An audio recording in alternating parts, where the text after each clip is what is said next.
Cinemassacre's Monster Madness. Bloodthirsty Thursday. Mel Brooks made one of the greatest horror spoofs of all time, Young Frankenstein. It only seemed fitting that he eventually did something with Dracula, too. This is Dracula Dead and Loving It, starring Leslie Nielsen. This time I was alive, so I could actually see it in theaters when it came out in 1995. I was deep in my horror phase, discovering all the classics, so I was completely overjoyed that a mainstream current film was playing tribute to the original Dracula, as well as Nosferatu and the Hammer Dracula films.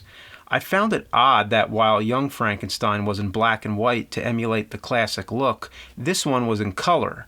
I suppose it made sense for the bloody scenes, and after all, the Hammer films were in color. The opening credits might be the best part, with a montage of creepy images.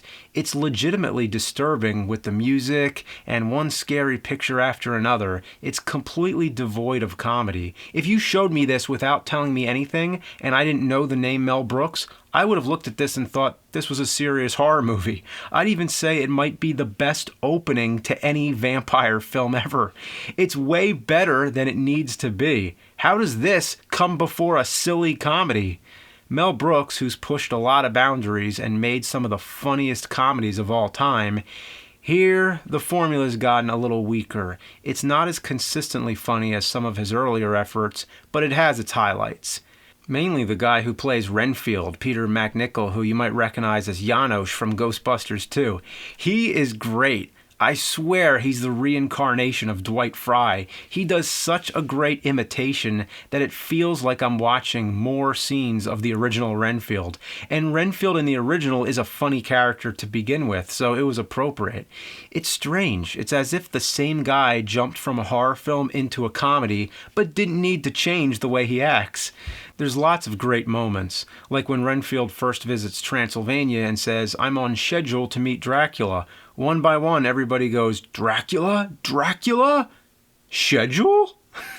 And when Dr. Sewer introduces Van Helsing and says he's a doctor of psychology and theology, and then Van Helsing adds, "and gynecology," Dr. Seward says, "Oh, you have your hand in that too." But these are some of the quicker, cheap jokes. As far as scenes go, there's the part where Dr. Seward is eating with Renfield, and Renfield keeps snatching flies and bugs and eating them and trying to hide it like, "Oh, I'm not doing anything." And the whole time he has that weird grin on his face.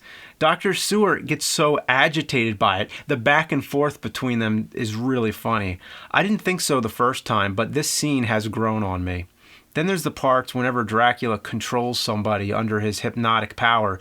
You never stop and think what kind of problems would arise. Sometimes he walks them into a wall or they trip on something. And when there's more than one person, it becomes this complicated game of, you go here, no, you go here, you go back to sleep, you sit down, no, you stand up. And the moment that made me laugh to tears when I first saw it in the theater was the staking scene. When they stake the vampire, there's gallons of blood spraying. I had never seen anything like that at the time. Now, I've seen Evil Dead and Dead Alive, which came before, so it's not as big a deal now. But back then when I saw it, I couldn't believe how much blood they were able to show. Just the fact that I'm able to rattle off these scenes means the film definitely has its moments, even though everybody else seems to think it's a total bore. This film had and still has such a negative reception that I don't agree with. I agree that it's not consistently funny, but it has lots of great moments, and above all is a tribute to classic horror, which you don't see often in a mainstream film. I believe most audiences didn't get all the references and how far they went to include so many things from all the classic Dracula films, like the way he rises from his coffin like in Nosferatu, but here he hits his head on the chandelier. They even make fun of that stupid hairdo from Coppola's Dracula. Sadly, this was the last film that Mel Brooks ever directed, and also, for this type of exaggerated comedy, that entire parody genre seemed to die off around this time. The Naked Guns, the National Lampoons, the Hot Shots movies, all that. This was the last dying gasp from that era. I guess times have changed.